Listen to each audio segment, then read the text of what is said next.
España vive una de las mayores crisis de vivienda de su historia reciente.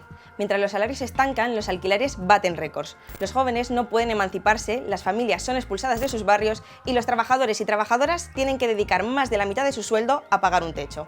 Y todo esto ocurre en un país con millones de casas vacías y donde la vivienda se ha convertido en uno de los negocios más rentables para fondos de inversión, bancos y grandes propietarios. Hoy queremos preguntarnos algo fundamental. ¿Cómo hemos llegado hasta aquí? ¿Quién gana con este modelo? ¿Qué responsabilidad tienen los gobiernos? ¿Qué soluciones existen frente a una situación que afecta ya a millones de personas? Y todavía más importante, ¿cómo conseguimos que se apliquen esas soluciones? Y para encontrar las respuestas vamos a hablar con las organizaciones que llevan años peleando en la calle, frenando desahucios y organizando inquilinas. Vamos al lío.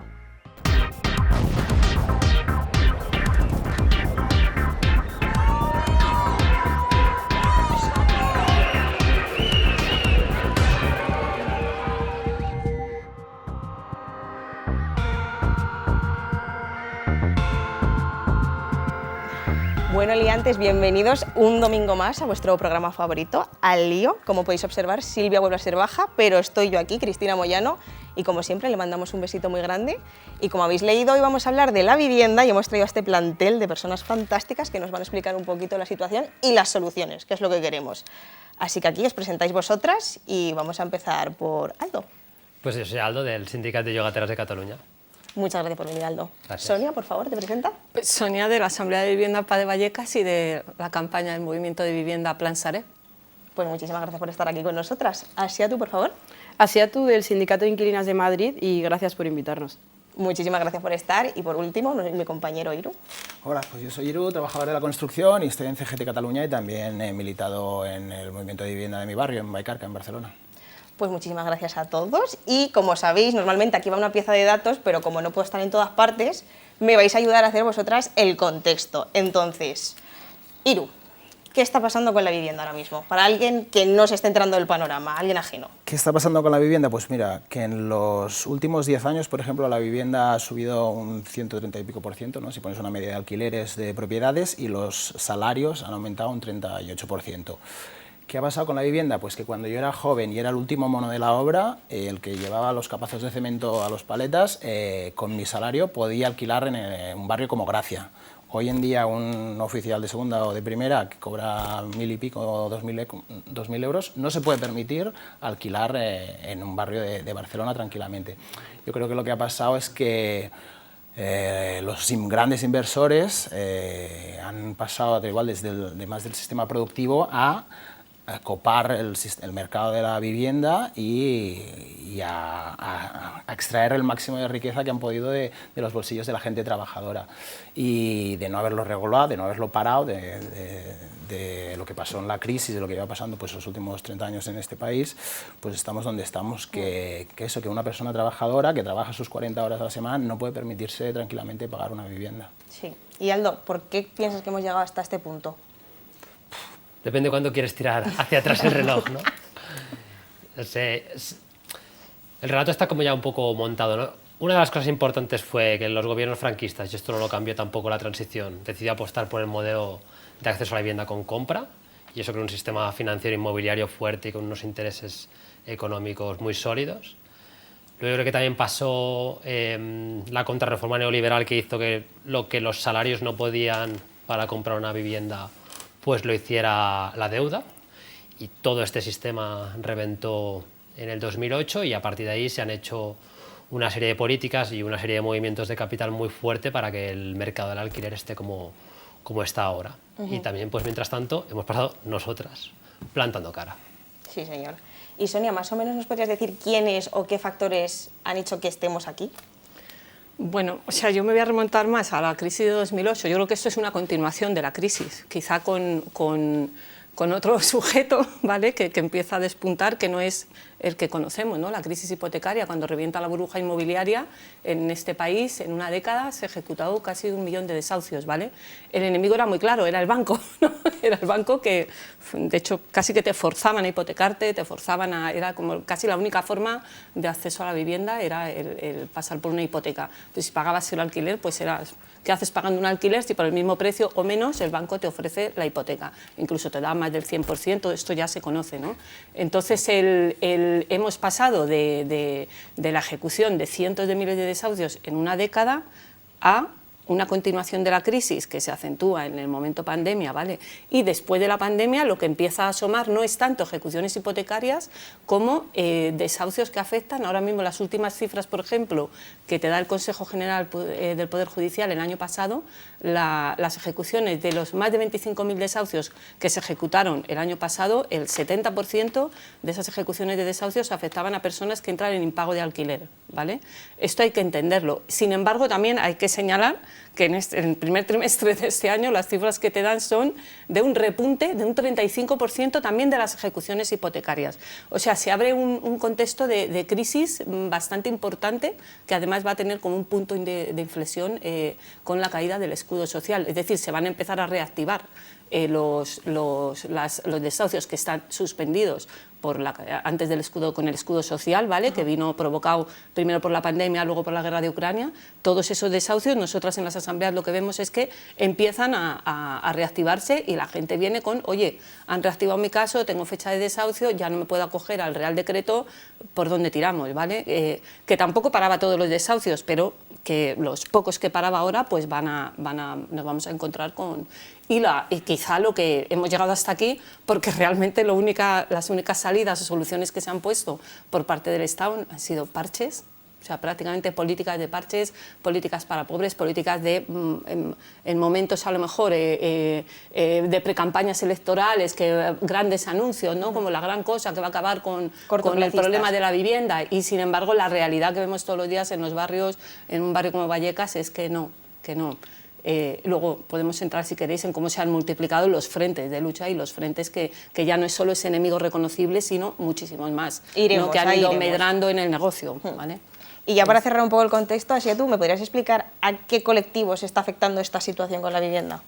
Pues sobre todo afecta a toda la población que vive pues, de alquiler o hipotecada, ocupando, y nosotras en el sindicato de inquilinas lo que sí que vemos es que la población inquilina, como no ha tenido ningún tipo de protección, ahora es cuando está viendo cómo se ve expuesta. Y también reivindicamos bastante el colectivo de las personas migrantes, que es la primera población que se ve afectada, según lo que hemos visto en las asambleas, por la crisis de la vivienda, la primera a la que expulsan de los barrios para hacerlos más cool, más habitables. Entonces, al final nos encontramos que se normaliza que personas tengan que pagar por vivir en zulos, que también será algo que se normalice luego en el resto de la población, y por eso pues estamos reivindicando que tenemos que estar juntas con las personas migrantes y con todas las personas que vemos a las que les está afectando primero, e intentar desobedecer juntas contra esta crisis que estamos viviendo.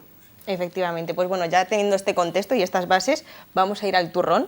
Aldo, dice el libre mercado que va a regular esto, o sea que al final la oferta y demanda se crea un balance, pero ¿qué está pasando? Porque si se va a regular todo, ¿por qué las familias se tienen que ir de su casa y de su barrio de siempre?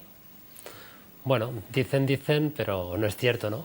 O lo regula el mercado de tal manera que pues salimos perdiendo la mayoría, ¿no? O sea, yo creo que con la vivienda está claro que tampoco es un mercado normal, que si se le intenta comprender con la ley de la oferta y la demanda, pues patinamos mucho, ¿no? Particular porque la vivienda está sobre un suelo y el suelo no lo produce nadie. El suelo debería estar regulado como un bien común. Y vamos a estar imaginando, ¿no? Que pues quizás podemos hablar también de alternativas.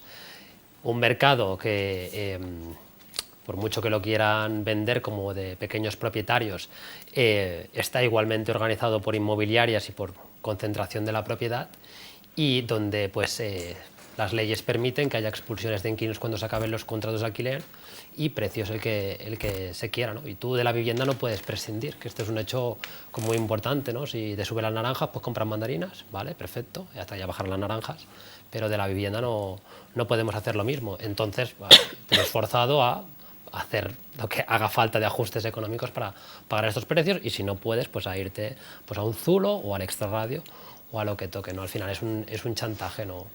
El mercado inmobiliario.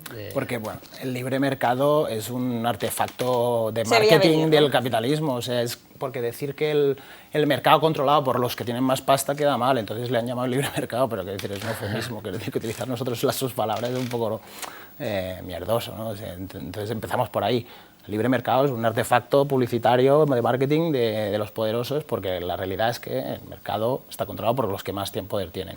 Entonces, de ahí, si queréis, empezamos a hablar, porque a veces estas palabrejas se van colando y ahora ya la población, mucha gente de mi barrio, pues cree que el libre mercado puede regular las cosas. Estamos preguntando para eso, para apuntalar como que al final un poco el mercado iba a buscar a esto. O sea, no es como que la mano haya regulado de esta forma, sino que se veía venir esta una magia, situación. una tormenta que ha venido del libre mercado. No, esto, ¿sabes? Porque a veces que nosotros lo utilizamos con ironía, pero hay mucha gente que se lo cree, esto, ¿sabes? Esto es lo que me jode. Está muy bien apuntar eso. Y, Sonia, ¿tú piensas que se veía venir esta situación? Bueno, nosotros lo llevamos viviendo muchos años. O sea, yo te hablo, si quieres, a título personal, que yo soy de las afectadas de cómo se disparó el desempleo en 2008, ¿vale? Y todas las pequeñas intervenciones del Estado, si quieres, que han sido mínimas, de lavarse la cara en momentos puntuales, nos han abocado a una situación en la que no se ha resuelto prácticamente nada. Seguimos en la misma situación, es decir, nos hemos visto expulsadas de nuestras casas, expulsadas de los barrios, expulsadas, si quieres, ya de las ciudades, más allá de la periferia, ¿vale? Y la situación en la que estamos es un contexto, pues, de emergencia. Lo que pasa es que quizá no tenemos, y voy a entrar un poco a este tema si quieres, pero no tenemos la respuesta que nosotros dimos en su momento, en el caso de las PAS, de las plataformas de afectados por la hipoteca, fue la obra social de la PA, ¿no? Y la obra social de la PA era la ocupación de vivienda vacía, de vivienda en manos de grandes tenedores que quedaba abandonada cuando estalló la burbuja inmobiliaria.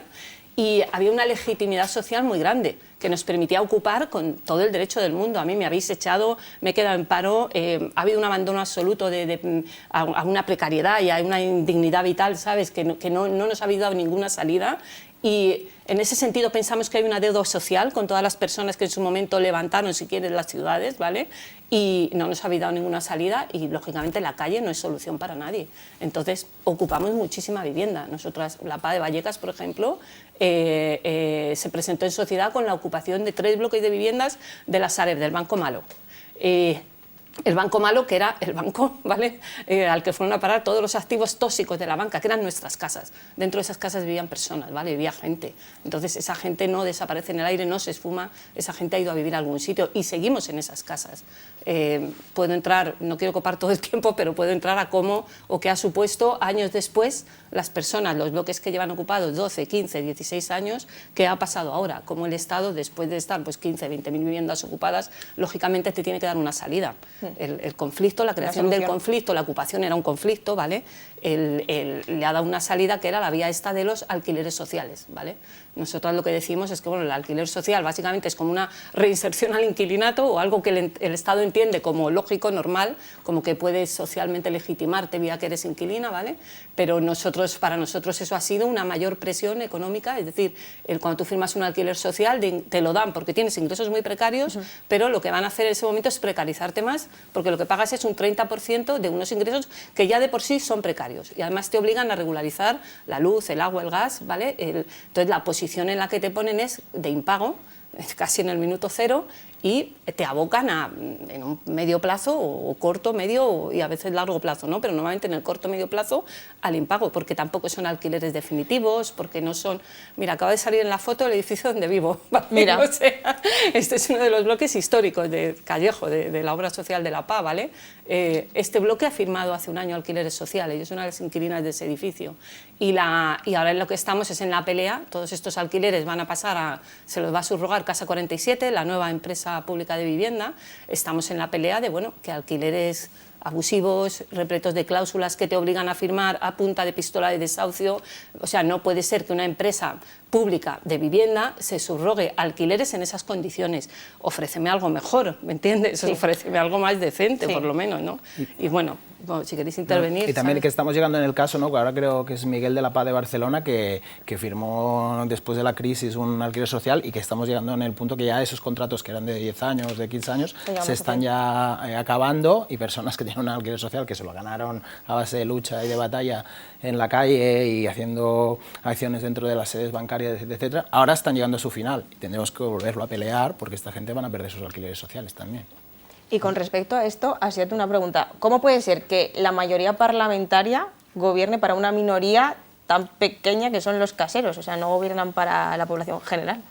Sí, nosotras siempre decimos que al final los rentistas son los culpables, pero los gobiernos son responsables de que han puesto la alfombra roja como a todos estos especuladores, fondos buitre, que pueden campar a sus anchas, también con leyes que les favorecen, como la ley de las SOCIMIs, y que no están, o sea, que realmente lo único que hacen es poner parches, como la moratoria antidesahucios y el Real Decreto, ahora que cayó recientemente, con el Real Decreto que cayó hace nada, y lo que vemos es que ni eso se puede sostener y por eso siempre decimos como que no podemos esperar nada de los políticos y que por eso es importante como autoorganizarnos, desobedecer, ¿no? Y también lo que estaban comentando las compañeras me estaba recordando a el caso de los bloques de Blackstone de la Comunidad de Madrid que fueron mal vendidos por Ana Botella, que también eran vivienda pública, esto fue en 2013, eran vivienda pública, gente pues que consiguió tener esos contratos de alquiler social, se vendieron a Blackstone aumentándoles considerablemente el precio del alquiler hasta, pues hasta ahora, con cláusulas abusivas, y lo más sorprendente es que justo hace 3 semanas,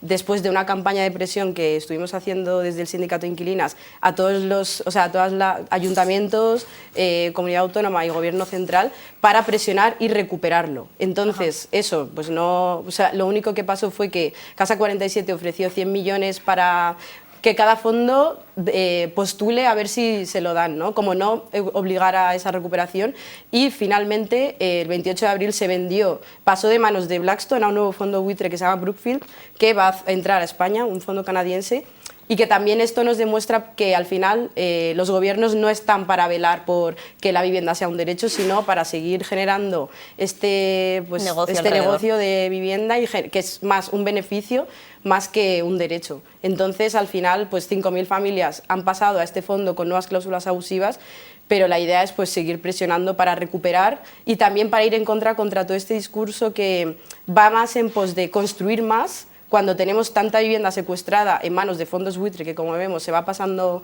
a otros fondos y en pisos turísticos.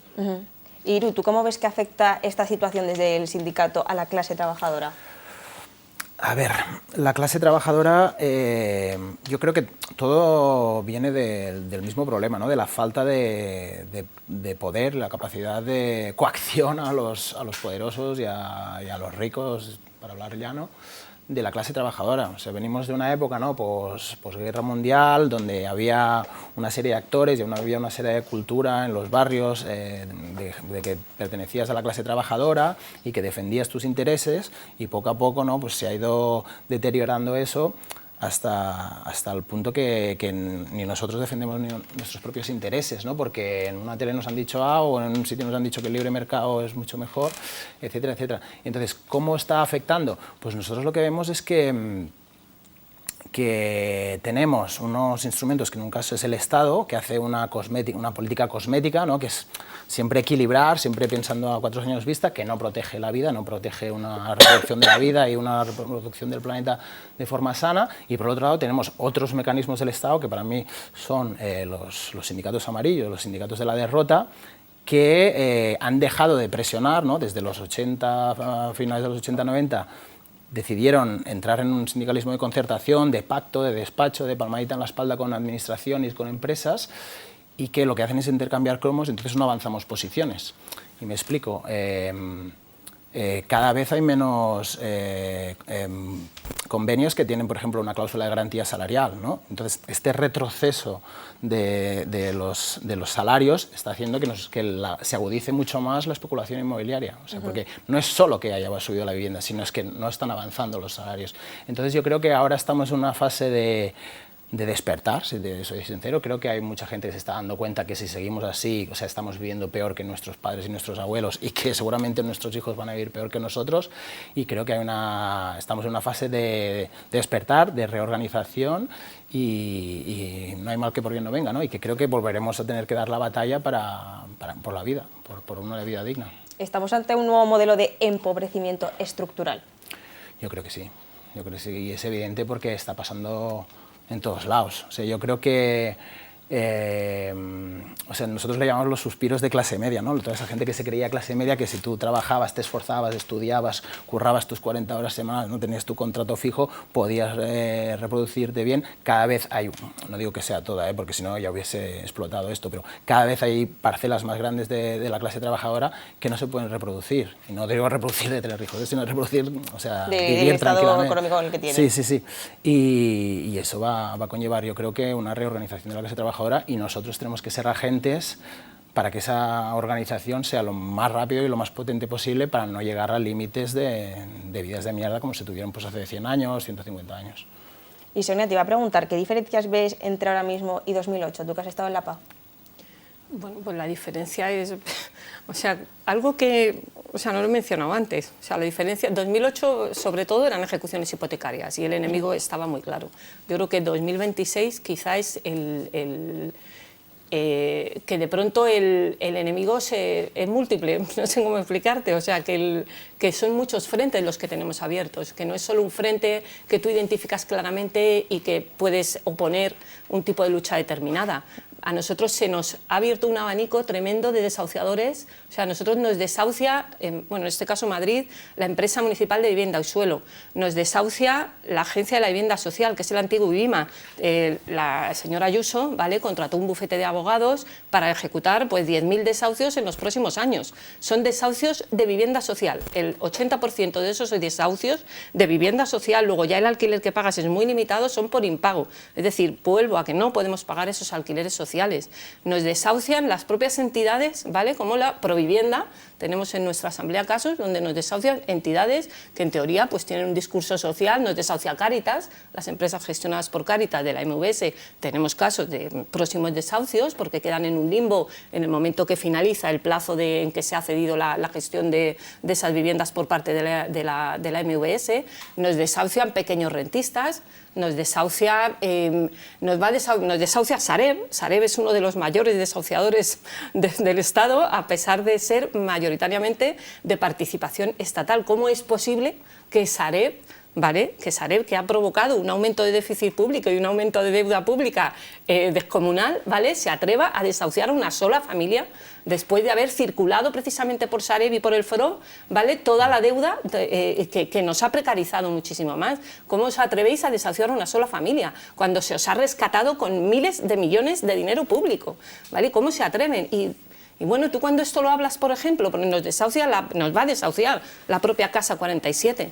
O sea, hace poco hicimos un encierro en la sede de Casa 47, en el Paseo de la Castellana, después de 2 horas, con más de 70 policías, diciendo a ver si os dejamos, os llevamos detenidas o no, ¿vale? Nos recibió por fin la directora del Parque de Vivienda Asequible, Maribel Ramos Vergeles, y bueno, su discurso es como bueno, nosotros no tenemos ningún interés en que las casas nos lleguen a Casa 47 vacías. Eso no lo decía literal. Pero cuando tú le dices, bueno, nosotros tenemos una carpeta de casos concretos que Sareb nos tiene estancados, nos tiene bloqueados y no quiere negociar con nosotras. Hay mucho también ahí de cómo trabajan las empresas mediadoras, que es como ese ejército que te pone Sareb, ese muro que te pone delante, ¿no?, para no tener que negociar directamente contigo. Entonces, esas mismas empresas mediadoras se presentan a licitar para llevar la gestión de los alquileres asequibles de Casa 47. Caso de Servihabitat.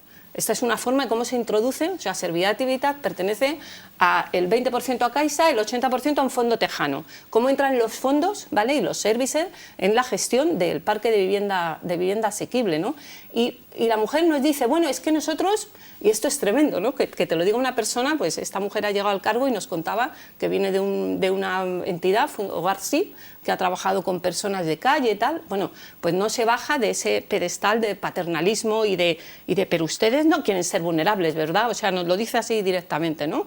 Pues esta señora no entiende que los casos, que cientos de casos particulares no son casos particulares. Ella te dice, yo no voy a entrar en casos particulares. Yo no voy a presionar a Sareb, te habla mucho yo, ¿no? Yo no voy a presionar a Sareb por casos particulares. Bueno, no son casos particulares, cientos de casos particulares son una causa común que tienes que resolver, porque tú nos dices que te vas a subrogar en todos los contratos de alquiler social. Te los vas a subrogar cuando los tenemos denunciados porque están repletos de causas abusivas. No vas a imponer, que lo puedes hacer, igual que has impuesto que en el BOE qué tipología de viviendas van a pasar al parque de vivienda asequible, ¿vale?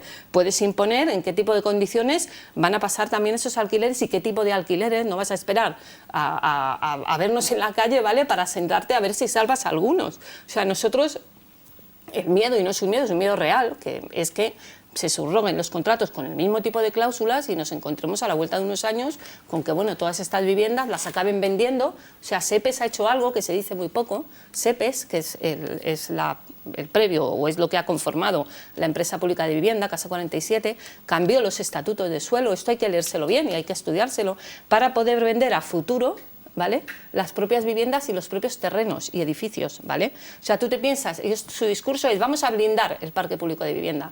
El blindaje ya desde el principio se lo han cargado. Ya. Se lo han cargado porque tú has cambiado los estatutos de SEPES exclusivamente para poder a largo plazo vender. ¿Qué hacen? Cesiones de terreno para construir vivienda que va a ser vivienda asequible, las ceden a las promotoras para gestionarlo durante 75 años. A los 75 años se ha acabado. ¿Qué hacen? ¿Se lo van a quedar las promotoras? Vamos, ¿Me que las entiendes? soluciones que proponen siempre tienen letra pequeña. Hay una letra pequeña que hay que leerse y que no te vendan motos. Nos llevan vendiendo motos pues desde que nacimos. Ya está bien, ¿no? Yo creo que hay una cosa con la vivienda pública que están proponiendo hacer, que hay que tener unos mínimos ingresos para acceder.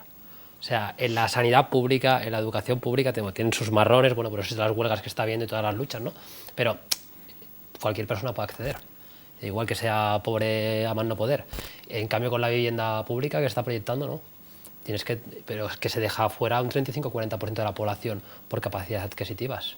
Y ahí yo creo que sí que tendríamos que hacer una reivindicación fuerte de decir, bueno, el acceso tiene que ser universal y los precios pues tendrán que ser progresivos, y si no tienes ingresos o tienes muy pocos ingresos tendrá que ser gratuito. Tiene que haber una en la solución vivienda habitacional pública. para todo el mundo. Claro, y todo el mundo tiene que tener derecho a, bueno, si es sorteo, sorteo, o si es lista, bueno, podemos discutir, pero quiero decir que en el momento que te toca tú no puedes quedar excluido de la vivienda pública por un tema de ingresos. Y eso va a ser parte del modelo que se va a proponer, porque se está como segmentando, ¿no? Bueno, ya está pasando aquí con el Plan Vive, hay gente que tiene que decir que no, Exacto. porque no puede pagar ni siquiera un alquiler. Justo iba a comentar que justo el Plan Vive es como un caso súper, como de una mierda básicamente, de que entras, es súper difícil poder acceder por los criterios que piden, y es que además te están cobrando a las inquilinas IBI, comunidad, que en teoría deberían ser conceptos que pague el propietario, y que es la Comunidad de Madrid la que está implementando esto. O sea que al final lo que nos queda supuestamente como a lo que podemos acceder tampoco sirve para todo el mundo, porque pagar 1.200 euros por un piso de 2 habitaciones para siendo vivienda pública, ¿quién puede acceder a eso? Sí, sí.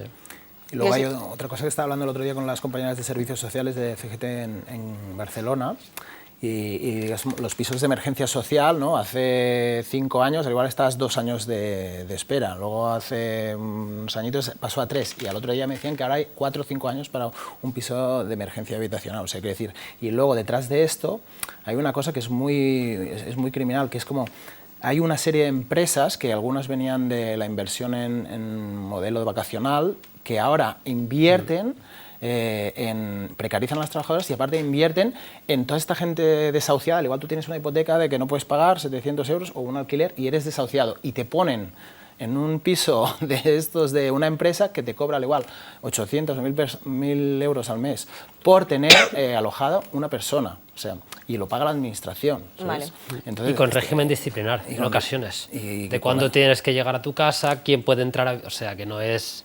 Sí, una un asistenta que viene a ver que este tienes en la nevera, también. que no. Quiero decir, es una locura, ¿no? O sea, tú coges una persona que no puede pagar 700 euros de un piso, la desahucias, gastas un dineral en una intervención policial, y luego, al igual, son una familia de 3, pues estás pagando 3.000, como administración, 3.000 euros al mes a una empresa que se está forrando, que el propietario se ha comprado un Maserati gracias a la miseria de otros. Quiero decir, es cuando hablamos de la cosmética, la política cosmética que está haciendo el PSOE, creo que es una barbaridad. Y luego yo quería volver un poco a lo de que ha cambiado del 2008. Creo que en el 2008, o sea, yo milité antes del 2008, milité después del 15M, y creo que en el 2008, cuando hubo, digamos, la crisis, hubo una crisis de régimen, de legitimidad de este sistema capitalista democrático, y se rompió el bipartidismo, había muchísima gente en la calle, y creo que ahora estamos volviendo, o sea, me da como la sensación que estamos volviendo tiempo atrás, ¿no? El PSOE y Pedro Sánchez son los salvadores, y en plan, pero ¿qué es lo que no hemos aprendido de esa época? De que son los mismos, ¿eh? Son gestores de la miseria al servicio de unos capitales. Entonces, eso, o sea, como que quiero incidir aún más, o sea, no que ayuntamientos de todo signo político se apuntan al carro del negocio. O sea, hay un conflicto como muy sangrante, el caso de Cañada Real, donde el sector 4 de Cañada Real hace poco, porque no voy a hablar del 6, que es de terror, pero hace ni una semana se estaban ejecutando desalojos y derribos en el sector 4, que depende directamente del Ayuntamiento de Rivas Vacia Madrid, ¿vale? O sea, y se militariza Cañada, pero se militariza que hasta las propias AMPAs del Colegio Mario Benedetti, que está pegado justo Rivas y Cañada Real, o sea, está ahí en medio, se han levantado como diciendo, bueno, ¿qué estáis haciendo? O sea, ¿esto qué es? Es decir, que Madrid tiene que crecer y donde hay terreno por el que pueda crecer, vamos a arrasar con lo que haga falta, con comunidades enteras, ¿no? Y ahí el conflicto es... o sea, el grado de odio a la pobreza, el grado de odio a la comunidad gitana, el grado de odio a la comunidad magrebí musulmana está casi inscrito, ¿no? en este tipo de políticas que son al final de expulsión, de desalojo, de desalojo y de derribo de tu propia forma de vida, ¿sabes? Totalmente. Entonces, es que no hay lugar, no hay nicho en el que el capital no intente pues exprimir el máximo, ¿no? Donde se pueda extraer. Entonces, el conflicto es jodido y no hay, ojo, no hay... A nosotros, yo por entrar un poquito al trapillo pero a nosotros, o sea, que mola, ¿no?, el debate, pero que también a nosotros nos pasa a veces en Pavallecas y a algunos otros colectivos de vivienda que nos choca un poco, como que hay un conflicto que es muy visible porque se ha mediatizado mucho y al que se le ha dado como mucha cabida mediática, que es el conflicto, pues bajemos los alquileres, ¿no? O sea, que es un poco como inicialmente, por lo menos, el lema, ¿no?, del sindicato de inquilinas, al menos aquí en Madrid. Y a nosotros lo que nos pasa es que hay como una especie de sujeto muy desplazado, que es toda esta especie de conflicto que aún no tiene nombre, ¿no? Lo estábamos comentando, que no tiene nombre, que es quizá esta especie que podría agruparse en una especie como de inquilinato social, ¿vale? Que no va a negociar nunca, no va a poder concertar nunca, ¿no? Cuando hablabas tú de sindicalismo, de concertación, no va a poder concertar una salida negociada. Es decir, nuestro conflicto es más el impago definitivo, se acabó el pagar definitivamente, el entender la vivienda, que la vivienda es un bien esencial, como lo es el agua, como lo es la luz, ¿sabes? Como lo es la propia posibilidad de vivir, y no podéis negociar, no podéis mercadear con ello, ¿no? Estabas comentando antes, ¿no?, cómo se carga a Casa 47 la propia el modelo universal de vivienda, ¿no? Pues no se lo carga porque nunca existió. Claro, nunca existió. Pero bueno, detalle, por algo que se entiende, nosotros lo comentamos mucho en nuestros debates, algo que se entiende muy claramente, que es que, pues oye, la sanidad, el acceso a la sanidad universal, aunque también están en ello, ¿no?, encargárselo, pero universal, gratuito, bueno, pues la vivienda tiene que entenderse como un bien. Tú no puedes vivir sin un techo, sin una casa en condiciones, no puedes desarrollar proyecto de vida alguno sin una casa en condiciones. O sea, ¿en qué momento esto se ha convertido en un negocio que arrasa con todo? O sea, que arrasa con todo. ¿Y qué oponemos a ello? O sea, yo ahí, si queréis entrar al tema de soluciones, o sea, yo creo que hay como una doble... Ahora iremos a eso. Pues vamos ahora yo. Ahora vamos, pasito a pasito, suavecito. Y os iba a decir que una de las grandes soluciones que ha presentado el Gobierno era la ley de vivienda, pero el sindicato de inquilinas estáis diciendo que tiene un montón de límites. ¿Podríais explicarnos cuáles son? Sí. Bueno, vale. Bueno, hay una lista larga, ¿eh? O sea, le pasa un poco como a la ley de la cadena alimentaria. O sea, la ley vivienda tiene varias historias. Pongámonos a hablar de la cuestión de la regulación de precios, porque tiene un capítulo sobre desahucios, tiene un capítulo sobre vivienda pública, entonces podríamos hablar de varios temas, ¿no? Pero, por ejemplo, con la regulación de precios, que es así como lo que es más conocido, pues quiere poner un precio, pero no tiene capacidad, o no desarrolla las herramientas para hacerlo, ¿no? Y es por varias razones. O sea, por un lado, porque tiene agujeros, ¿no? Tú puedes cambiar el tipo de contrato y, por lo tanto, no aplicar la ley, o puedes hacer un cambio de uso y, por lo tanto, no tienes la obligación de hacer un nuevo contrato de alquiler y bajar el precio, no sé si eres un gran propietario, por ejemplo. Luego tiene un segundo problema, que es que se aplica de forma voluntaria por parte de las comunidades autónomas. No, esto es como si un salario mínimo interprofesional pues fuera a voluntad de una comunidad autónoma ponértelo o no ponértelo.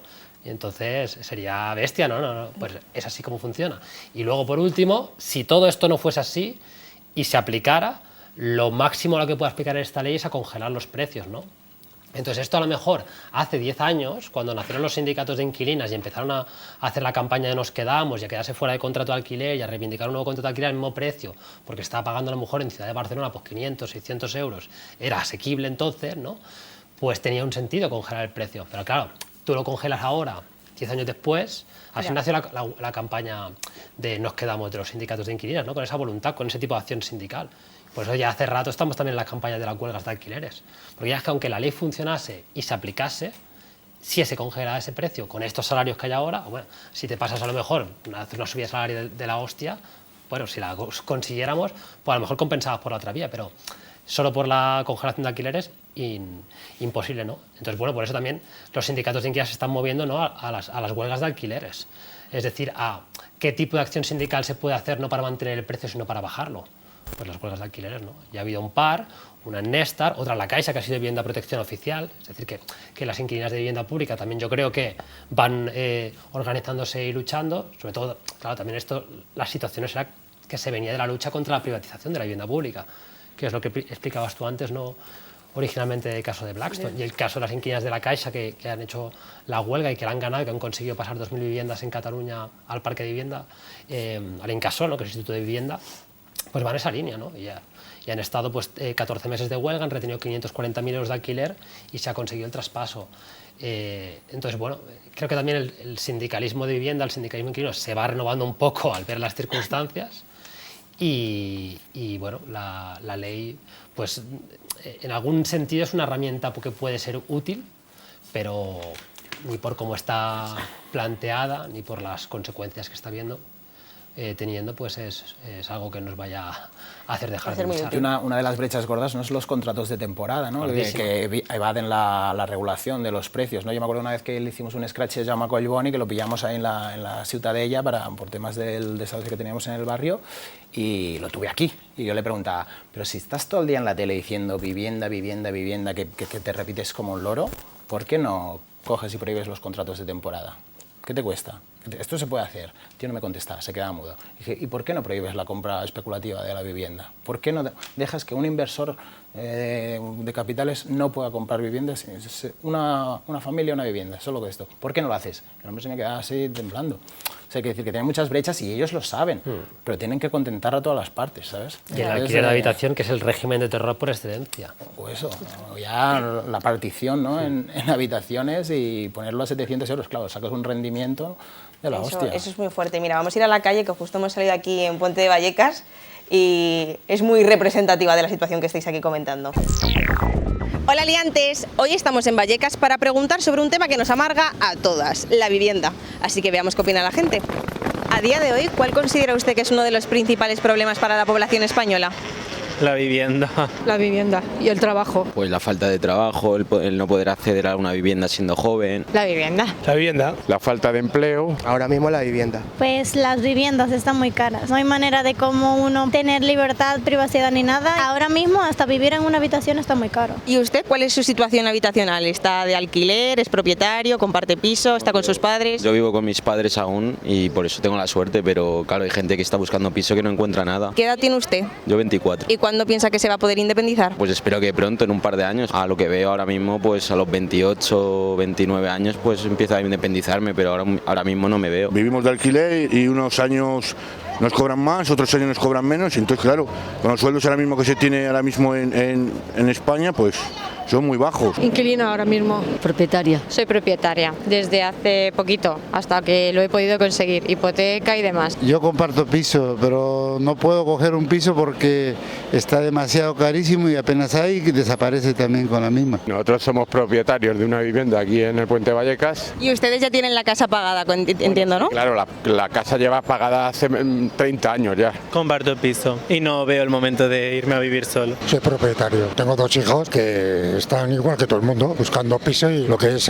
meterse en un piso es dejarse el sueldo en el piso. ¿Qué edad tienen sus hijos? 31 y 30. Vivo alquilado en una habitación. Vivo con mi madre. Tengo un piso a mi nombre, pero lo comparto con 2 amigos para poderlo pagar. Yo estoy alquilando ahora mismo un estudio justo en este barrio de Puente Vallecas. ¿Y qué porcentaje de su salario dedica a pagar este estudio? Pues prácticamente la mitad, que es después ya vienen los gastos y no te queda nada para ahorrar, que eso después lo que te dificulta que tú pienses en comprar una casa. Pues más del 50% de mi salario. Pues un 50% casi. Ahora mismo un 60%. Casi todo. Prácticamente más o menos medio sueldo. Pues casi el 50. La mitad de mi sueldo se me ve en la habitación, la verdad. Un tercio sobre el salario.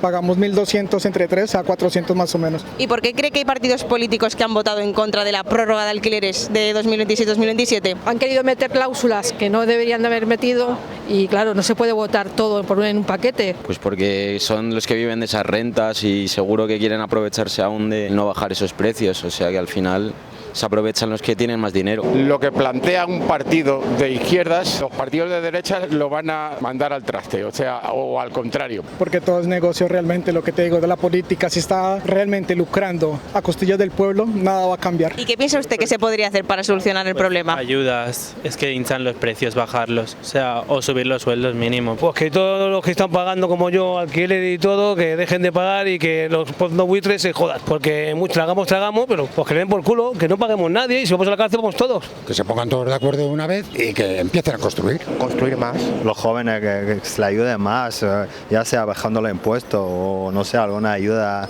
extra. ¿Le parecería bien que se pusiese un tope al precio del alquiler? Sí. Sí. Claro que sí. Y abaratarlo y que ellos puedan permitirse el tener el piso alquilado y nosotros podamos alquilarlo. Sí. No estaría mal. Pues yo creo que sí. ¿Y le parecería bien, por ejemplo, que nadie pudiese comprarse más de 5 casas? Sí, porque luego esa gente tiene su imperio montado y los precios por las nubes, claro. Sí. Correcto. Eso tiene que estar prohibido, porque lo que no puede ser que uno tenga 5 viviendas y que otro no tenga ni para pagar el alquiler de una habitación. Yo creo que sí, es que lo están acaparando todo. No, yo no lo veo correcto. Si tú te lo puedes permitir, a todos nos gustaría tener un Mercedes o un Rolls, ¿no? Pero la vivienda es un bien fundamental para vivir y escasea bastante y hay un problema actualmente. Por eso hay Mercedes y hay Rolls. Y hay 600. Pero viviendas alternativas no hay. Pues si no las hay, que las hagan. A mí me parecería bien. No sé, igual si tuviera mucho dinero te diría que no, pero yo creo que en general la gente sufre y yo creo que hay que valorar a la mayoría de las personas y no es cuanto que si tienes 5 viviendas, ¿para qué más quieres? Sí, también eso sí, porque me acuerdo en el año 2008, cuando hubo la crisis, bajaron demasiado los precios de los pisos y los extranjeros compraban ahí 4 o 5 viviendas. No sé para qué tantas propiedades y además que ni radican ellos aquí. Pues bueno, liantes, hasta aquí el reportaje de hoy. A mí solo me queda añadir que ojalá la vivienda deje de ser un lujo. Nos vemos el programa que viene. Chao.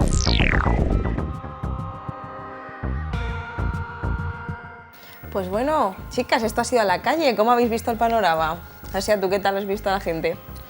Pues bueno, jodida, pero como todas, como que al final lo que vemos siempre hablando con la gente o como lo que vemos en las asambleas es mucha gente que no se puede independizar, como decía ahí un chico, que también eso al final, yo también lo he vivido, tener que compartir, pagar por una habitación, más de la mitad de tu salario, lo cual es casi luego imposible que puedas pues acceder a otra cosa, ¿no? Como que cada vez sí se van inflando los precios de los alquileres o tienes que soportar eso o irte a vivir a la periferia. Entonces creo que condena a mucha gente a una precariedad como cronificada y también una cosa que pienso mucho es cómo afecta eso también sobre la salud mental, ¿no? Como el tema de no poder, tener que gastarte un montón de tu salario en el alquiler, estar todo el día trabajando. Lo pienso mucho porque en el sindicato estamos bastante con trabajadoras del hogar que nos cuentan un montón también pues cómo tienen que pagar por compartir una habitación, cómo afecta todo eso sobre sus vidas.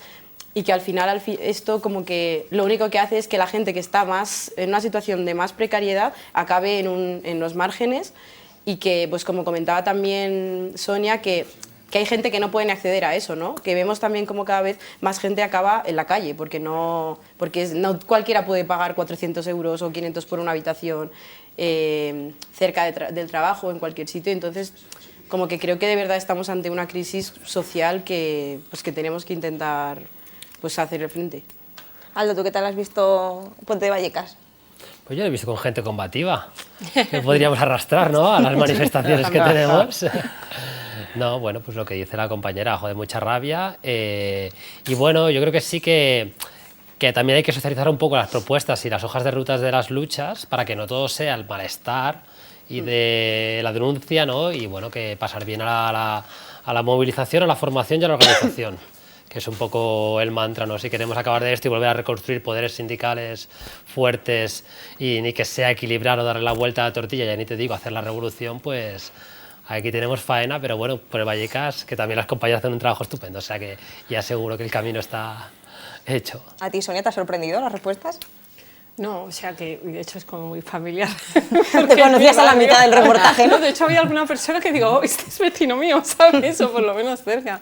O sea que realmente Vallecas, lo que sí llevamos es muchos años, y esto es importante, ¿vale? Como tejiendo comunidad. O sea, a nosotros lo que nos ha salvado quizá de estar debajo de un puente, a muchas, es la capacidad que tenemos y desarrollado a lo largo de los años de tejer redes, de crear comunidad, de crear dispositivos que no solo tocan el tema de vivienda. O sea, dispositivo puede ser la propia obra social de la paz, ocupando toda vivienda vacía que se tercie para que las compañeras tengan un lugar decente donde vivir, ¿no? Y donde desarrollar su proyecto de vida, pero también las propias clases de castellano, el propio centro social donde estamos organizadas con un montón de colectivos que ellos mismos generan sus propios dispositivos, ¿no? O sea, fíjate, ahora me estaba acordando, en la Villana de Vallecas, ¿vale? Que es el centro social donde la PA nos reunimos, hay un dispositivo que es las clases de castellanos. Entonces, se ha creado ahora pues a raíz del inicio del proceso de regularización, ¿vale? Se ha creado otro dispositivo que es de apoyo, ¿vale? Como en muchos barrios y en otros lugares, que es de apoyo al proceso de regularización. Y también se han lanzado ideas que tienen que ver con, bueno, en el momento en que la gente ya está regularizada, cómo pueden, porque te regularizan un año, luego no sabemos qué pasa, ¿no?, con nuestras vidas, ¿no? Con las vidas de mucha gente no saben en qué situación van a quedar, tienes como que intentar quedarte más años. Entonces, de ahí se han lanzado un montón de ideas y cositas que van saliendo, ¿vale? Pero quería comentar esto porque no es posible probablemente, si no tocas todos estos aspectos y no eres capaz de leerlos en el propio territorio en el que tú te estás moviendo, te puedes quedar un poco más en cosas como muy simbólicas que lanzas porque son la moda, ahora está el debate de la vivienda y tal, pero el tema es que a nosotros nos va la vida en ello, o sea, nos va a la casa, a muchas personas les va la propia posibilidad de vivir en este país con sus papeles en regla. Y ahí quería decir algo muy duro que hemos vivido recientemente y por volver a decir qué es lo que pasa en cómo se dan las políticas y las respuestas del Estado, ¿vale? Y algo muy duro que hemos vivido y que yo creo que hay que decirlo y denunciarlo en todas partes es que poco antes del inicio del proceso de regularización, la Sareb desalojó a más de 100 personas de un bloque ocupado de Sareb, de viviendas en Collado Villalba, ¿vale?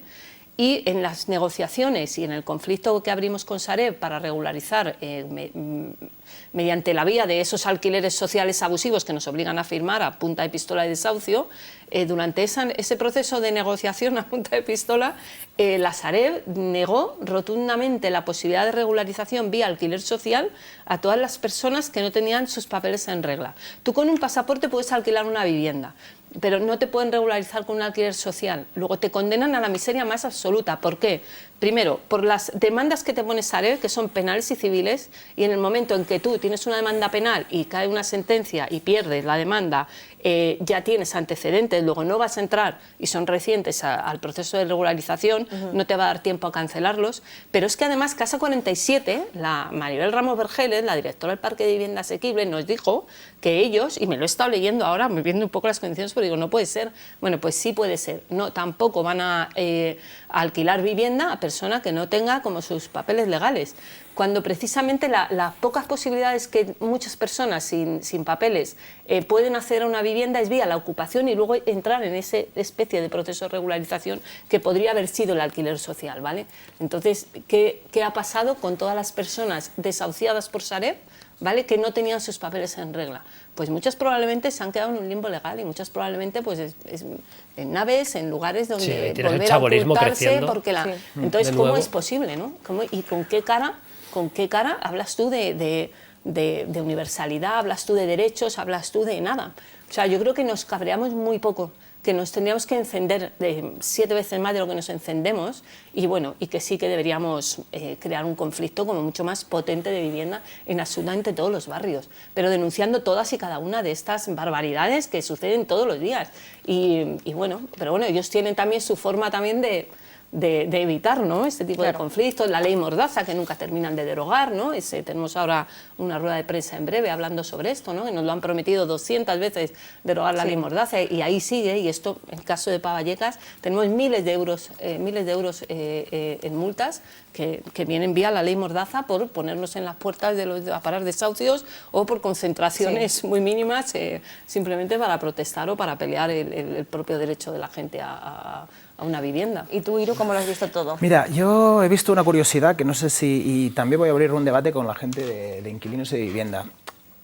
Fijaros que de todas las preguntas que has hecho, muy pocos han hablado de salario. Todos han hablado de vivienda, no sé cuántos, y el CIS en España, el CIS de enero, por ejemplo, ha hablado que la percepción del problema de país principal es la vivienda con un 42%, y luego están los problemas económicos, que engloba pues, la pérdida de poder adquisitivo, los salarios bajos, la precariedad, ¿no?, con un 21%. Pero la percepción personal en ese mismo CIS de ese mismo mes de enero es de que mi problema es que el problema económico de que vivo en precariedad, que tengo salarios bajos, que la pérdida de poder adquisitivo es un 30% y la vivienda está un poquito por debajo con un 28%.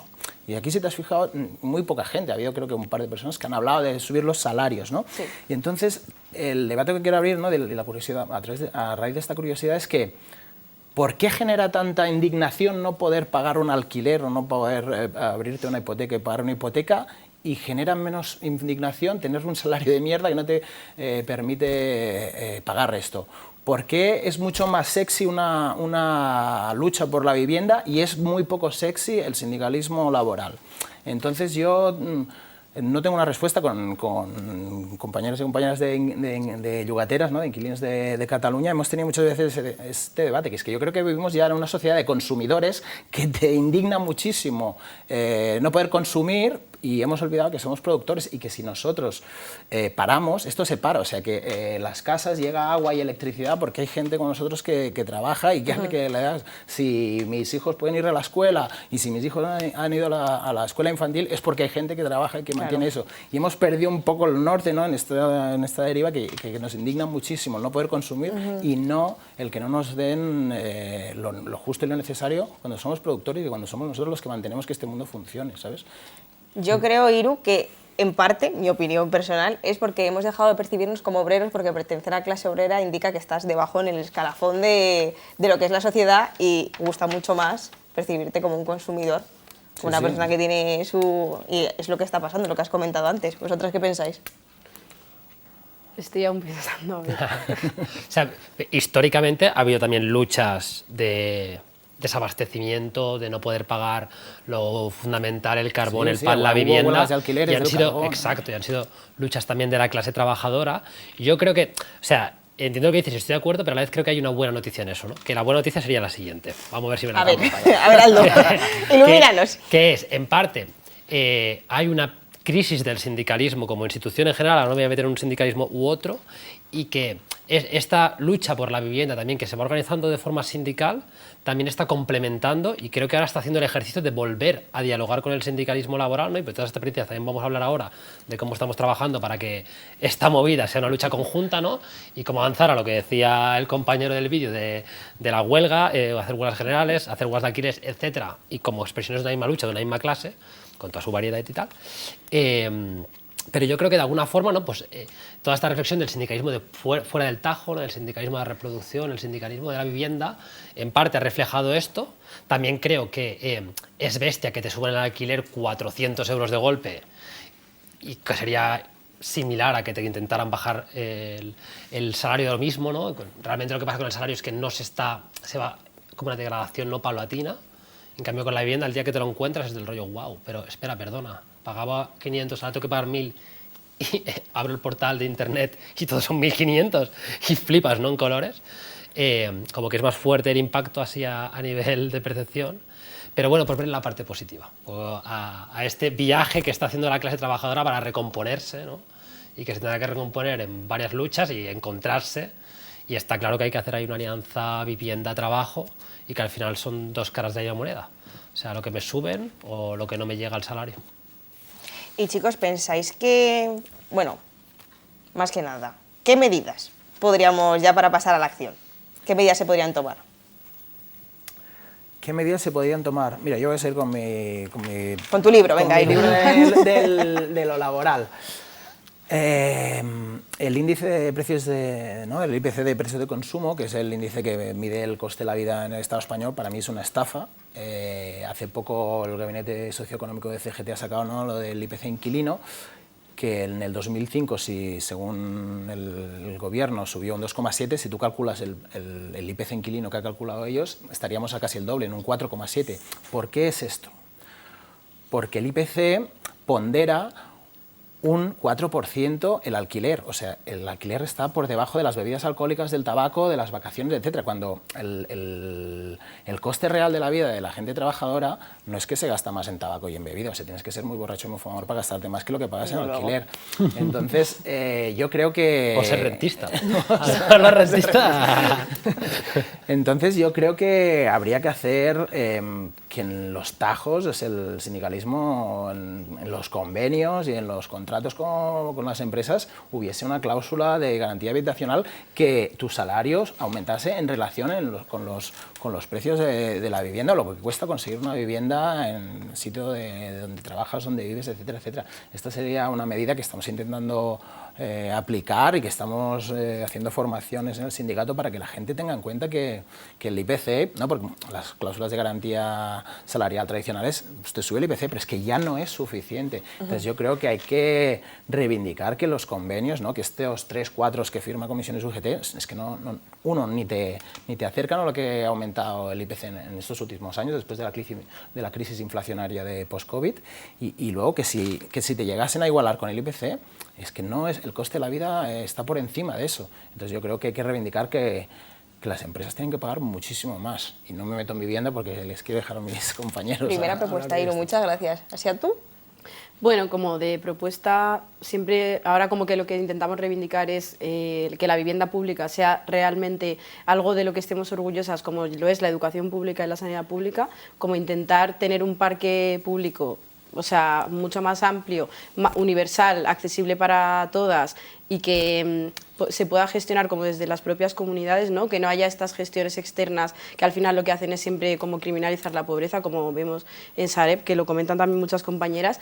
Y también otra medida que siempre, uno de los mínimos que siempre decimos es recuperar la vivienda que está en manos de fondos buitre y convertirla en pisos turísticos, como comentaba antes, acabar con desocupa, bajada de los alquileres al 50%, y para eso es verdad que son medidas más a largo plazo, pero lo más como concreto, lo que tenemos que como seguir haciendo ahora es como desobedecer, quedarnos en casa como cuando se finalicen los contratos. Como comentaba antes Aldo, es una de las estrategias estrella de los sindicatos de inquilinas, es la estrategia nos quedamos, como no aceptar esa subida abusiva ni esa cuando te quieren echar, quedarte, y no hacerlo tampoco sola, ¿no? Por eso siempre como que con todo el tema de las brigadas, que vamos haciendo brigadas o piquetes inquilinos, como animamos a la gente a acercarse a las asambleas para que la gente se sienta acompañada en estos procesos de desobediencia, y sabiendo también, como decía antes, que no todas las personas podemos desobedecer de la misma forma, porque hay factores de clase social, de género, ¿no?, familias monomarentales, mujeres como solas con hijos, gente migrante como sin papeles, o sea, como que teniendo en cuenta todo esto, como lo que vemos ahora más es ir a la desobediencia y conquistar todo eso de esa forma. Aldo, ¿algo más que añadir, así como propuesta? Bueno, ahora estamos así en el ciclo de movilizaciones de las manis de primavera, ¿no?, que se han convocado en un montón de ciudades y nosotros como las 3 reivindicaciones que ponemos es un poco lo que decía Asiatu y Irumezclao, o sea, bajadas de alquileres, subidas salariales y de pensiones, contratos de alquiler indefinidos, un parque de vivienda pública para poner fin a los desahucios, toda la crítica que hemos hablado ahora, y también que se ha hablado un poco aquí que de los alquileres de temporada y de habitaciones, pues una reforma de la ley de arrendamientos urbanos para que todos estos contratos de precarios de alquiler pasen al título de ley de vivienda habitual de la LAU, un poco con estas 3 medidas de mínimos o de reforma inmediata, ¿no? Y luego pues ya la receta mágica, que no es mágica, pero bueno, que es la de siempre, ¿no? Organizarse, afiliarse, participar, luchar, no desfallecer, militar en la esperanza y construir la forma más amplia y plural, que somos muchas voces, ¿no? Muchas luchas distintas, ¿no? Reconocimiento y apretar juntas, que nos pillen de cara si vienen los fachas, cogidas de la mano y estas cosas. Muy importante eso. Sonia, ¿algo más que apuntar? Sí, o sea que, bueno, 2 cositas previas, o sea que yo como en los apuntes que voy a hacer, o sea que también hay una parte que tiene que ver y que a mí me parece que cosas como muy concretas que pongan de inmediato freno. O sea, si tú entiendes el problema de la vivienda como una situación de emergencia, o sea, nosotros lo que vivimos todos los días en el barrio es una situación de emergencia habitacional, ¿vale? Y si lo entiendes así, hay medidas inmediatas, concretas, que yo creo que deberían ponerse en marcha, algunas rescatadas de reivindicaciones nuestras de siempre y que en momentos concretos, con mayor o peor fortuna, pues han salido adelante, como la obligatoriedad de alquiler social a los grandes tenedores, ¿vale? Otra de las medidas que nosotras siempre ponemos encima de la mesa es la legalización de la ocupación de vivienda vacía en manos de grandes tenedores, que no es algo novedoso, que en algunos países en algún momento histórico es algo que se ha dado y en algunos pues por temporadas, lo que quieras, ¿vale? Eso entendiendo que estamos en una situación de crisis habitacional grave y que no va a ir a mejor, con medidas puramente, o con medidas puramente, si quieres, de darle un lavadito de cara en periodo preelectoral, sino que esto se va a extender en el tiempo, ¿vale? Y que tampoco, en una situación de emergencia, tampoco debemos estar esperando, ¿vale?, a debates que se extienden en el tiempo, a ponerse de acuerdo, no. O sea, si tú entiendes que esto es una situación de emergencia, tú tienes que poner encima de la mesa medidas muy concretas, muy rápidas, para que la gente pueda tener un sitio donde vivir, ¿vale? Entonces, en este sentido, o sea, yo me había anotado algunas. Algo importante me parece también lo de redefinir todo este tema del chollo, ¿no?, del alquiler social, es decir, porque muchos de los problemas que vamos a tener en breve va a ser desahucios de vivienda pública y social, ¿vale? Que ya son desahucios anunciados, es decir, no estamos diciendo nada que puede pasar o no, son desahucios ya anunciados. Entonces no es un chollo, la vivienda pública no es un chollo, el alquiler social no es un chollo. Estamos hablando de decenas de miles de personas que tenemos alquileres sociales firmados y que no tenemos ninguna seguridad ni a medio ni a largo plazo de que vamos a seguir en nuestras casas, ¿vale? Entonces hay que empezar a hablar de la vivienda pues como un bien esencial, como un derecho, como algo que no puede estar sujeto a una contraprestación económica, ¿vale? Entonces yo ahí quería comentar algo, por lo que ha comentado el compañero, sobre el tema de esta asociación que se hace entre salario, vivienda, como que tendríamos que tener la capacidad también de salir, de cambiar completamente el modelo, de salir de esas lógicas, porque muchísima gente, o sea, hay gente que caímos en la crisis de 2008 y llevamos casi 20 años sin tener un contrato de trabajo, ¿vale? O sea, esto hay que entenderlo, y te hablo de mi caso particular, pero muchísimas más personas, toda la gente que caímos en 2008, seguimos en la misma situación de crisis o peor, algunas personas peor, y no encontramos, quizá tienes que diversificar las luchas, ¿no? O sea, no lo sé, ¿vale? Pero no encontramos ese hilo porque no lo tenemos, porque no trabajamos, porque no tenemos un contrato asociado a nada, porque no tenemos una casa que podamos decir, tengo que poder pagar con el 30% de mi salario la casa. Yeah. Y en ese sentido desmontar quizá, y eso es difícil, pero que la historia de la clase trabajadora, ¿vale?, se levantó, si quieres, sobre la salarización forzosa, que costó sangre, ¿vale?, que esto está en la historia, ¿vale?, y entender que puede haber vida más allá de entendernos como exclusivamente mi jefe, mi contrato de trabajo, pago mi alquiler, qué bonito todo, y todos estamos bien. No es así. O sea, la realidad no es esa. Para muchas de nosotras la realidad no es esa. En este sentido yo creo que hay mucho que hablar, mucho que debatir, mucho que poner encima de la mesa, que no es solo este universo que te venden y que parece que tú tuvieras que estar ahí. Bueno, no estamos ahí. Muchas no estamos ahí desde hace muchos años. Entonces, bueno, Buen punto. ¿Algo que quieras comentar, Iru? Sí.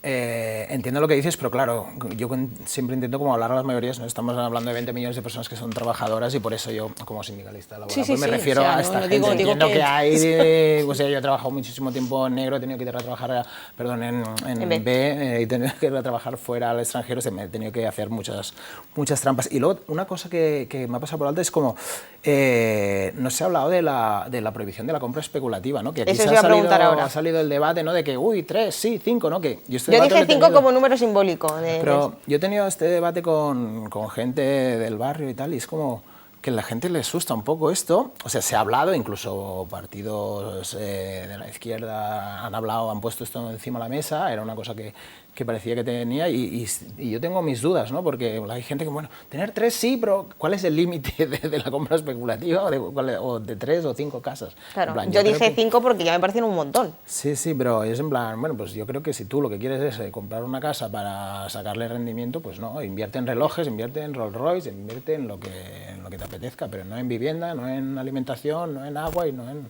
las cosas que sirven comprar para vivir. Sí. Total. Sí, yo también pienso como que no tiene sentido poner un límite si lo que realmente a lo que tenemos que ir es a que eso deje de ser un negocio y que no pueda sacar, como que no sea un bien de mercado y que no pueda sacar rentabilidad de eso, y que ni un pequeño propietario quiera complementar su renta, su pensión, su sueldo con eso, como que no sea algo apetecible.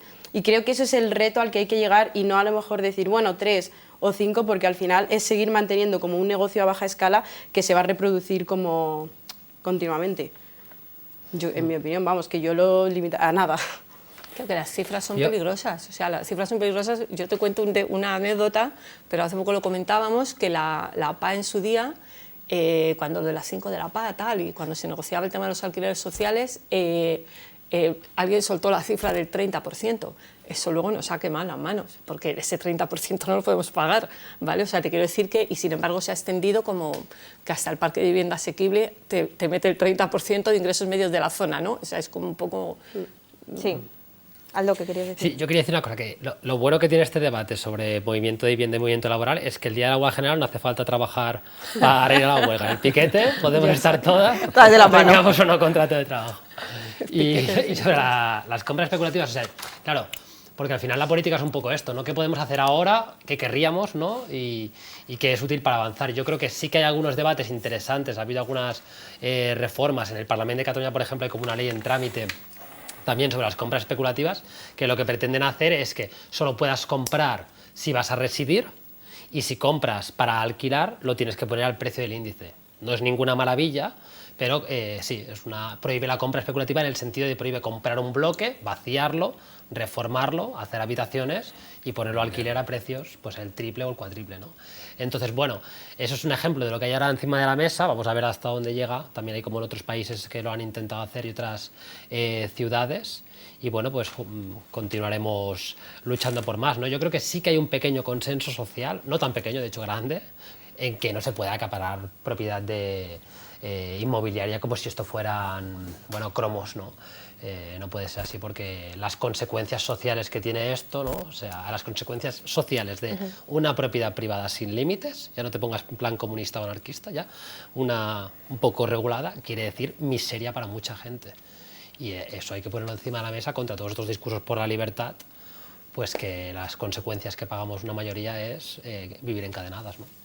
Asiatu, ¿cómo podemos transformar problemas de cada individuo en una lucha colectiva? Pues, bueno, por ejemplo, cuando viene una persona, o lo común, a la asamblea, normalmente siempre la gente cuando tiene un problema de vivienda suele pensar que es algo que le pasa solo a esa persona, ¿no?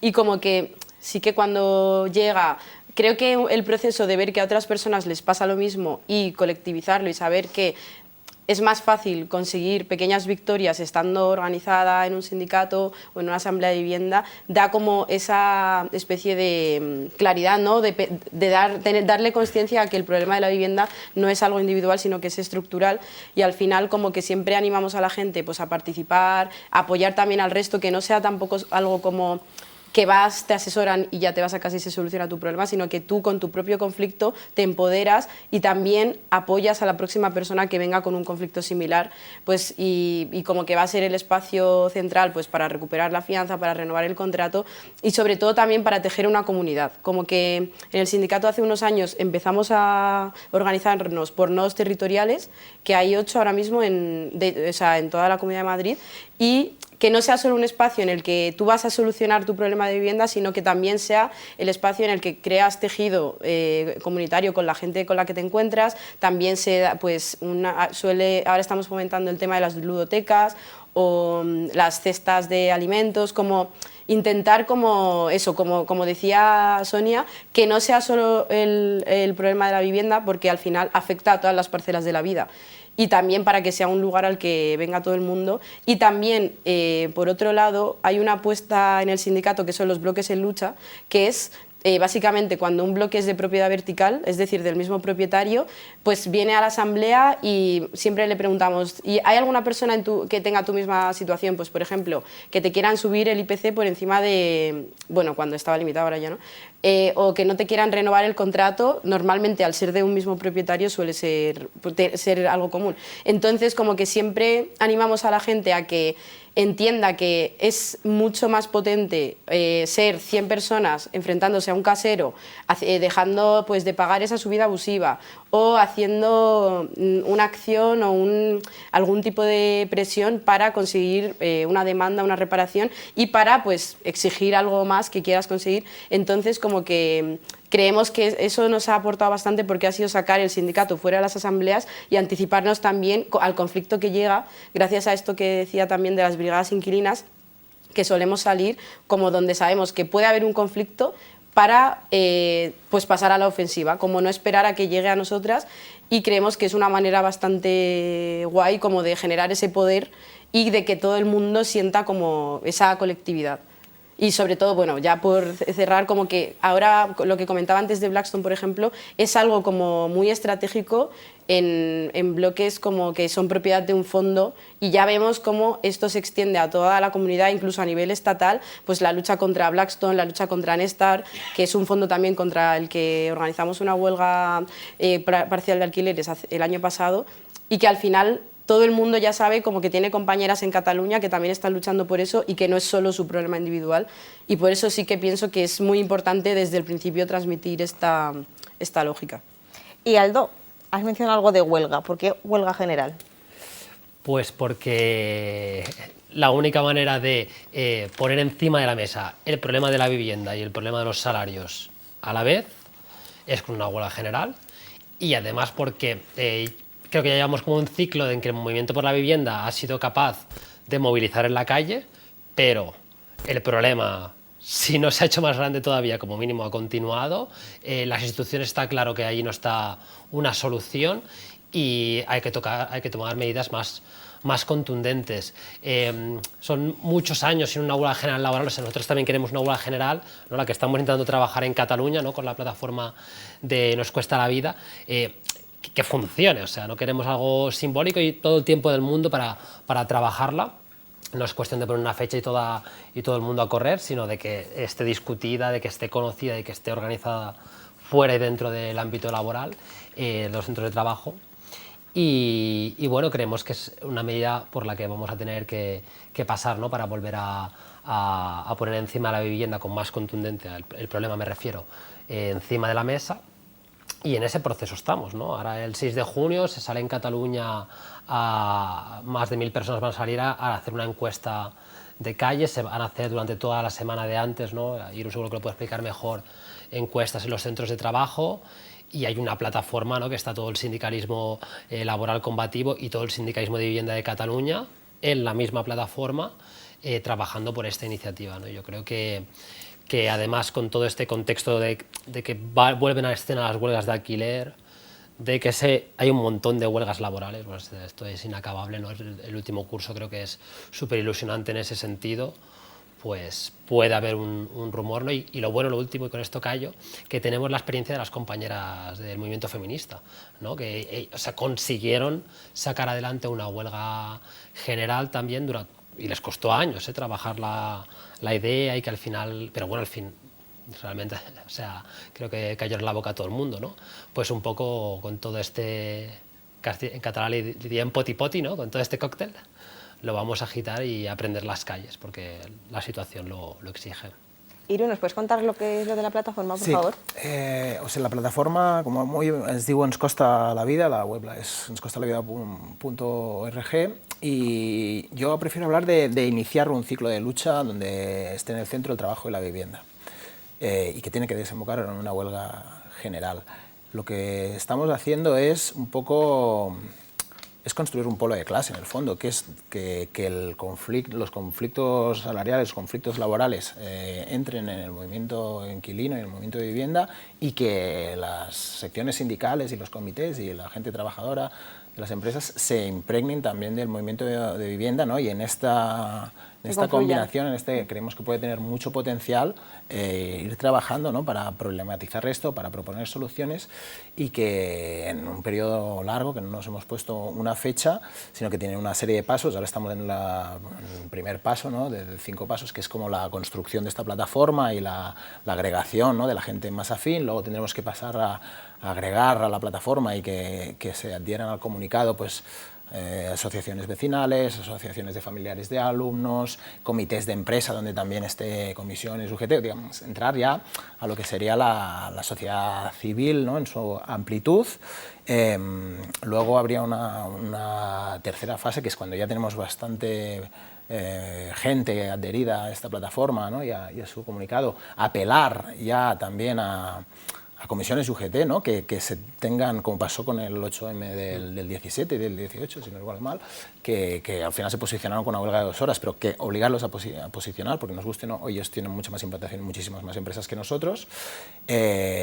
Luego, con nuestros equipos jurídicos hemos traducido una serie de reivindicaciones de una reducción de la jornada laboral, un incremento del salario mínimo interprofesional, lo que he dicho del IPC, ¿no? Que se tenga en cuenta que el IPC no contempla el precio real del coste de la vida de las familias, temas de vivienda, ¿no? De la regulación del alquiler, de la renovación automática de los contratos, de la seguridad para las personas inquilinas que están luchando, ¿no? Que no seas criminalizado y que no seas expulsado de tu casa, traducirlas, ¿no? Un lenguaje jurídico y de leyes para poderlas entrar en el Parlamento de Cataluña, o si se llega a tejer esta alianza a nivel estatal, a que se entreguen al gobierno, no tanto esperando que se rindan y entreguen las armas, sino también como una forma también de comunicación y de que esto se extienda a más capas de la población. Y por último, cuando veamos el momento, ¿no? justo y necesario, que nuestras organizaciones, los sindicatos, inquilinas, hagan un proceso interno, democrático, de decisión para poner una fecha.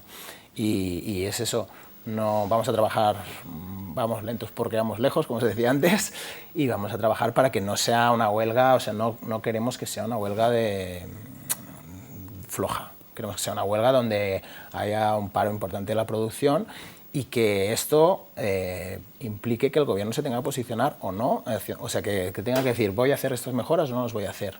Y en este proceso, generar lo que decía ella de comunidades de lucha, ¿no? Y estas comunidades de lucha, cuando se enxarxan, se enredan, construyes un polo de clase, y este polo de clase es el que tiene que avanzar y posibilitar un cambio más profundo.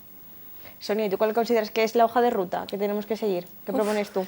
La hoja de ruta, o sea, ya que hablas en comunidades en lucha, o sea, para nosotros es, o sea, que yo creo que esto llevo años hablando de este tema, es decir, que te escuchaba hablar y, o sea, es complicado decirlo, ¿vale? Pero llevamos toda la vida esperando. O sea, llevamos toda la vida esperando. Yo recuerdo a mi madre eternamente esperando el momento, ¿no? El momento, ¿no? El que sea, el de la huelga, el del no sé qué, el del tal. Es decir, y la única forma que hemos tenido de sostener incluso los propios procesos de lucha, de sostener nuestras propias vidas, de sostener la posibilidad de tener un techo, ha sido precisamente la capacidad que hemos tenido sin estar esperando, la capacidad que hemos tenido de tejer estas comunidades en los barrios, ¿vale? De entender la importancia del territorio, la importancia de conocer a tus vecinas, de conocer a tu gente, a la gente con la que estás en lucha todos los días, de ser capaz de, oye, me ha venido el de Desocupa, vamos, nos organizamos y tenemos un grupo rápido, de acción rápida para ir allí y liar la que tengas que liar para que no te echen de tu casa, ¿vale? De entender que si la vecina está hospitalizada, y llegamos a estos niveles, ¿no? Montar un grupo de apoyo, eso solo nace del propio conocimiento de la gente que tienes alrededor. Y en este sentido, o sea, que una feina, que se dice, ¿no?, con el tema de la huelga, ¿no?, y todo el tiempo de trabajo que eso requiere, que yo creo que se tiene que dar pues en todos los frentes, la lucha, ¿no? Pero que también hay que entender que se habla a veces como muy fácilmente de comunidades en lucha, y las comunidades en lucha son, o sea, que de dónde viene esta posibilidad o si quieres esta fuerza que tienen las comunidades en lucha, vienen de procesos muy duros, ¿vale? De defensa del territorio, de defensa de la propia comunidad en países que quizá no son los que tenemos como referentes habitualmente y que sin embargo nos están dando la clave de otros, por entrar a esto que hemos hablado poco, de modelos muy alternativos que tenemos que proponerlos encima de la mesa y muy diferentes al ya tengo un alquiler que puedo pagar, ya me quedo tranquila, tengo mi trabajo, tengo mi salario, no sé qué, como parece que eso fuera como el ideal. Para nosotros el ideal no es ese. O sea, es que hay que entender que nos tenemos que cargar quizá también el trabajo asalariado y entrar a otros modelos de productivos, si quieres, que no se carguen este planeta, entender que en un contexto de crisis ecosistémica no podemos crecer hasta el infinito, no podemos producir hasta el infinito. Pero esto es otro debate, ¿vale? Pero que engarza muy directamente con estas otras propuestas de huelga laboral y también engarzada con el tema de la vivienda, que es una lucha como muy, hay que hacerla, ¿vale?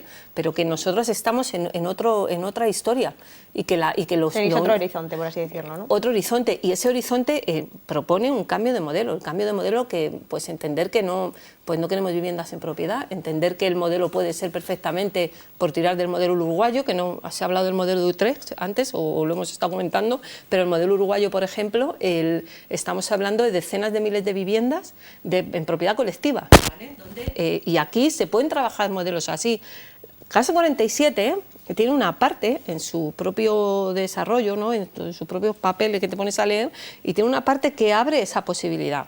Otra cosa es que vayan a querer tirar por ahí, que es la posibilidad y eso sería maravilloso, de que todo lo que tú puedas considerar parque de vivienda público, que podía ser las viviendas de la MVS, las de la AVS, las de Casa 47, las de Sareb, las de los fondos sociales de vivienda de bancos, todo lo que tenga dinero público, que lo reciba en forma de subvención o que sea realmente propiedad pública, pues oye, que nunca pueda, la única forma de que nunca pueda volver a ser carne de especulación, ¿vale?, es que haya un control, o sea, hay un blindaje real, y el blindaje real pasa porque el control de esas viviendas esté en varias patas, que una puede ser el Estado, otra puede ser las propias comunidades y otra puede ser las propias cooperativas que puedan gestionar estas viviendas, ¿vale? Entonces nosotros ahí, cuando nos decía la de Casa 47, que estoy encantada, estoy abierta a propuestas, bueno, les vamos a llevar estas propuestas, es decir, que nosotros sí sabemos cómo hacer para que nunca más, ¿vale?, estas viviendas puedan volver a venderse, aunque en vuestros propios estatutos los habéis cambiado para poder venderlas más adelante. Pues, jolín, que si estáis cediendo suelo gratuito a promotoras, oye, cedérnoslo a nosotras, que ya nos ocupamos nosotras de construir casas que nunca salgan del común, ¿vale? Sí, como yo respondiendo, creo que la comunidad en lucha es algo positivo, pero creo que si queremos cambiarlo todo, no como aspirar a algo más, también tenemos que tener como un horizonte al que llegar, pues la huelga general que estamos planteando, y también que creo que no solo en el territorio vamos a generar esos cambios, necesitamos alianzas, porque la crisis de vivienda vemos que está afectando a toda la vida, ya sea a nivel de crisis ecosocial, pues no tener salarios suficientes, ahí está lo laboral, también cómo afecta a la población migrante, como decía, y por eso como que apostamos por el tema de unir esas luchas, como pensar en más allá cómo podemos conseguir un contrapoder para hacerle frente a toda esa crisis que ya está aquí ahora y que se viene, y que creo que yo al menos, o lo que pienso que la apuesta de los sindicatos de inquilinas es generar eso territorial, pero también algo más allá para que nos pueda sostener en el futuro, y por eso creo que al final también ahí entra el tema de cambiar toda esa subjetividad o ese modelo económico que es privado, individualista, clasista, por lo que decías también de las cooperativas de vivienda, pensar en propiedades colectivas, cooperativizar bloques en luchas, como que creo que todo eso va de la mano y que tenemos que pensar a microescala y a gran escala para poder aspirar a algo que no sea simplemente como que nuestro barrio sea, pues, tenga otro modelo, otro paradigma. Y creo que, o sea, no sé, creo que, o sea, por lo que estabas diciendo, me parece como más interesante, pues, que toca todos los palos de la vida. Son cosas complementarias. Yo quería decir, porque al igual hemos hablado de comunidades en lucha que suena muy romántico y quería concretar. Para mí, una comunidad en lucha es, por ejemplo, la CGT de Berga, ¿no? En una comarca de menos de 30.000 personas, que haya 700, 800 personas afiliadas en la CGT y que sea el sindicato de referencia ahí, y que si tú tienes un problema más allá de lo laboral, puedes acudir al sindicato. Para mí una comunidad en lucha es una sección sindical en una empresa que va al despacho del jefe y le da un golpe en la mesa y se hace lo que dice la sección, no lo que dice esto. Para mí una comunidad en lucha es mi barrio, que está pues el centro social, está el sindicato de vivienda, está la asociación de vecinos, están los familiares de las escuelas, que vamos todos a una. Pero esto, no, con eso no ganamos, creo. Esos son los nodos, para mí eso. Pero tiene que haber una organización, tiene que haber una organización de clase, que para mí es un sindicato de inquilinas, una confederación inquilina en todo el Estado, es una confederación sindical como la nuestra, y ya el paso superior, que es cuando hablo del polo de clase, para concretar, para mí el polo de clase es cuando nos vamos a unir sindicato de inquilinas, lo que estamos haciendo, la Confederación Sindical de Vivienda de Cataluña, con el sindicalismo de clase, con el sindicalismo de combate, de contrapoder. Ajá. Y por concretar, perdón, que justo lo que decía también, que justo en Madrid ahora está la confluencia de luchas, que es un poco a nivel de Comunidad de Madrid, que incluye, que se me ha olvidado mencionarlo antes, a Ecologistas en Acción, Sindicato de Manteros, Sindicato de Inquilinas, CGT, CNT, y que creo que de ahí también puede salir algo como que pueda hacer frente a todo esto, lo que estábamos comentando, que a mí al menos me parece como interesante y que quería comentarlo. Es un polo de clase. Sí, para mí, sí. Claro. Estáis más o menos diciendo lo mismo, de distinta forma. Pues bueno, chicos, yo creo que hasta aquí el tiempo. No sé si queréis apuntar una cosita más, minuto de gloria alguno, aunque yo creo que ha quedado todo muy bien. Yo te veo con ganas, sí. ¿no? No, solo la cosita como de que al final lo tienes que aterrizar todo en victorias concretas, que tampoco nos dejemos llevar por los grandes, ¿vale? Los grandes nombres, las grandes propuestas. Creo que nosotras, si algo hemos aprendido en la PA, es a que primero a no minorizar, a aprender a no minorizar las luchas de los propios barrios, en las propias comunidades, porque es lo que ha podido sostener las PAs. En un momento había PAs aquí para aburrir. Sí. Te quiero decir que ojo con esto, ¿no? Eran un poder, eran un contrapoder, si quieres, ¿vale? Y que el hablar de comunidades en lucha, si el miedo que me da, o sea, en algunos países las comunidades estamos hablando de cientos de miles de personas, te quiero decir, depende cómo te organices.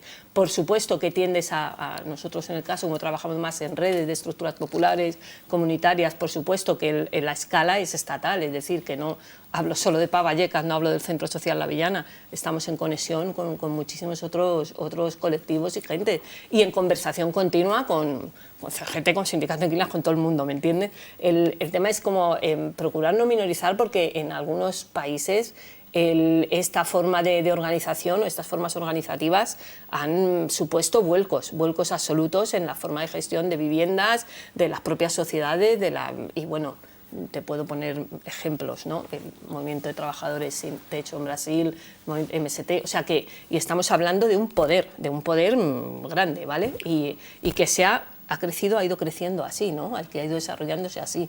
El caso de las cooperativas en cesión de uso en Uruguay, el caso del movimiento de ocupantes inquilinas en Argentina, es tremendo. O sea, es una cantidad ingente de viviendas que se han organizado y han conseguido, y esto se ha ido tejiendo barrio a barrio, comunidad a comunidad, y han partido mucho de esta, pues si quieres, esta fe absoluta en las propias posibilidades que te puede dar la lucha compartida, la lucha codo a codo y el no hay que subestimar el poder de la asociación. Totalmente. Y yo creo que una cosa que va a pasar y que vamos a ver y que es un poco de parte de todos, habrá huelgas de alquileres donde se retenga la renta y con eso se cooperativiza un bloque de vivienda. Esto pasará, serán nuevas herramientas de lucha por parte del movimiento de vivienda y colaboración con otras redes, ¿no? Pues bueno, bueno, Iru, venga, cierra tú. Que te he dicho... No tenía pensado nada, pero quizá para cerrar yo lo que diría es que se ha acabado el tiempo de la depresión, se ha acabado el tiempo de la quejica, se ha acabado el tiempo de llorar en la barra y que quizás es el tiempo de organizarse y salir a ganar, ganar, ganar. Sí, señor. Pues me gusta mucho este mensaje para cerrar. Muchísimas gracias al equipo de Rojo y Negro y a vosotros, liantes. Nos vemos el domingo que viene.